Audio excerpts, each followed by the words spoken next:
In this video, we are going to be talking about nomenclature and isomerism of aromatic hydrocarbons. First of all, when I talk aromatic hydrocarbons, I just mean benzene. That's what you have for your syllabus. And if you remember, you learned about the various rules of nomenclature for benzene in the previous chapter. So I suggest you just go through that, and that will help you name these compounds. Not only that, benzene and its derivatives, most of the time they're called by its common name. They're called by their common names instead of their IUPAC name. For example, this is actually methyl benzene, but it's referred to as toluene. Similarly, another one could be OH. This is called as phenol, and we call it phenol irrespective. So you just recap onto whatever you learned in the previous chapter. Now, the benzene's molecular formula is C6H6, which means it has 6 carbon atoms and 6 hydrogen atoms. So, when you have, all of these carbon atoms and hydrogen atoms are equivalent in nature, which means when we replace two of our hydrogen atoms, we get a variety of derivatives which are formed. So let's assume the hydrogen atom, two of them have been replaced by two same or different monovalent groups. Monovalent basically means they can form only one bond.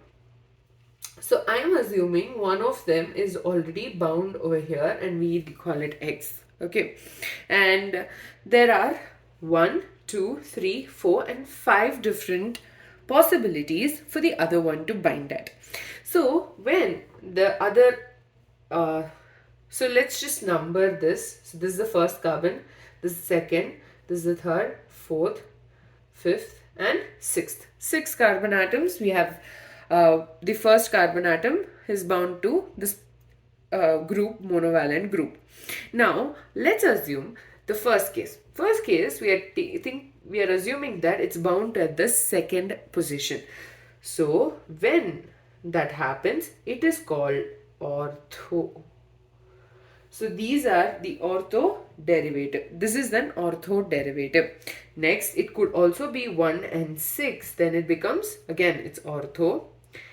Okay. If the other group is at the third position, it is meta. So 1, 3 or 1, 5 is going to be meta. And 1, 4 derivative is going to be a para derivative. So basically here these 3 different positional isomers are possible. 1, 2 and 1, 6 are ortho, whereas 1, 5 and 1, 7 are meta and 1, 4 are para derivatives. Now when you have, here we have another example given in your textbook, right? First one is, okay, this ink is bad. So the first structure given to us in the textbook is this benzene ring. Okay, sorry, I'm not supposed to draw the structure circle. Okay. So this is a benzene ring with a CH3 attached to it. So this is called as methyl benzene, or it's called as toluene.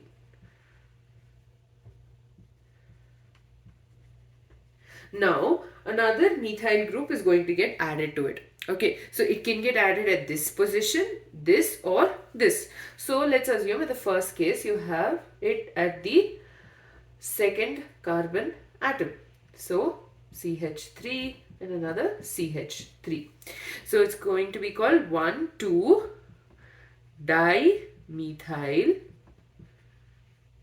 benzene, or it is called as orthoxylene. This is toluene. So this is orthoxylene. Now the other derivative that can be formed is going to be at the meta position. So the CH3 is going to be at the meta position, which gives us 1,3-dimethyl benzene. That is metaxylene. The third is obviously going to be at the 4, 1, 4, right? So CH3 and CH3, there is 1, 4 dimethyl benzene, or it's also called as, you guessed it, para-xylene. So that's about it. So isomerism, you have 3 different types of positional isomers which is possible. And yeah, so you have 1, 2 and 1, 6 implying it's the ortho position. 1, 3 and 1, 5 is the meta, and 1, 4 is at the para position to each other. So these are the positional isomers which are possible. Do go through the nomenclature from the previous chapter. With that, we're done with nomenclature and isomerism. In the next video, we will be talking about structure of benzene.